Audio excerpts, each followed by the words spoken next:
So my friend and I were searching for a honey farm that was tileable, so we can expand it as much as we wanted it to, while also recycling the bottles so we didn't have to fill up the entire dispenser with bottles, and also autocrafted the bottles into honey blocks when they were done. And after searching for a bit, we genuinely did not find anything. Not a single thing that fit our criteria, so we just decided to design our own farm that you see here. So for this video, all I'm going to do is explain the mechanisms behind the farm here. If you don't really care for that and you just want to build it, I'll link the world download and schematics in the description. If you don't know what schematics are, they just help you build. I'll link stuff for that as well. But without further ado, let's just get into it. Okay, so the first thing I'm going to cover is the Beehive honey detection system. It's very similar to most other honey farms.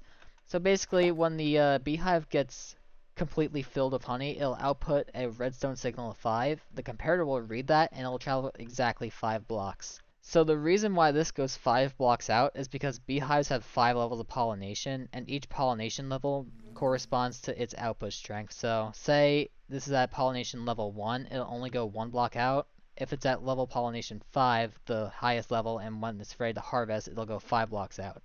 If it's at any other pollination level before 5, that means that the beehive is not ready to be harvested yet, which is why it has to be 5 out, because that means it's ready to be harvested and that you can actually get honey from. When this gets a pollination level of 5, this last redstone dust will become powered, which will depower this copper bulb, depower this comparator, and make this trapdoor flick.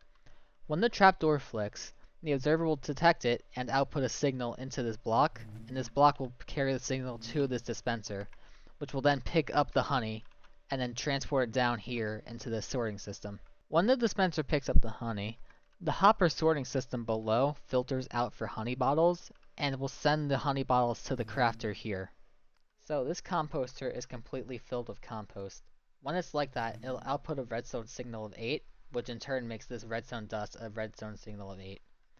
When this crafter gets filled with honey bottles, it'll actually output a redstone signal of 9, which in turn makes this a redstone signal of 9. When this redstone dust changes from power 8 to power 9, this observer will detect that and activate. This other observer will detect the first observer activating and also activate, which will send a redstone signal into this cobblestone. And when this cobblestone receives the signal, it will power the crafter. As the crafter activates from the observer above, it'll shoot into this barrel and then go down into these hoppers here. The honey blocks will be sorted downwards towards this hopper and eventually end up in this chest over here, while the glass blocks will eventually end up in this dropper over here. When the bottles make it over to this dropper, the comparator will activate the sticky piston and push this observer upwards. When this piston is pushed upwards, this observer will detect that and power these 3 droppers, while this observer will detect that and power this trapdoor. This observer will detect that and power these 3 droppers. So therefore, when the glass enters, it'll all get traveled up through there. Finally, this hopper line leads back to the original dispenser and deposits the bottles back, therefore having recyclable bottles.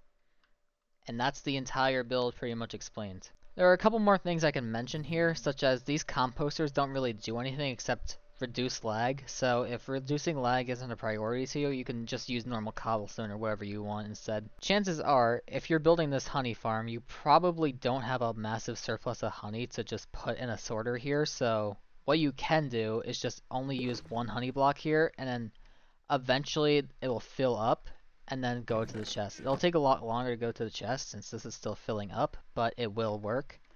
And the same does apply to this. You could just use 1 honey block. The dispenser is just in the way, but theoretically, yeah, you can. And that would work. For this dispenser, you don't actually need 64 glass bottles. It can work for as low as 10, but I recommend using 15 just to be safe. Okay, now I'm running the farm at 10,000 TPS just to show you how it works, because obviously doing it at 20 TPS would take way too long.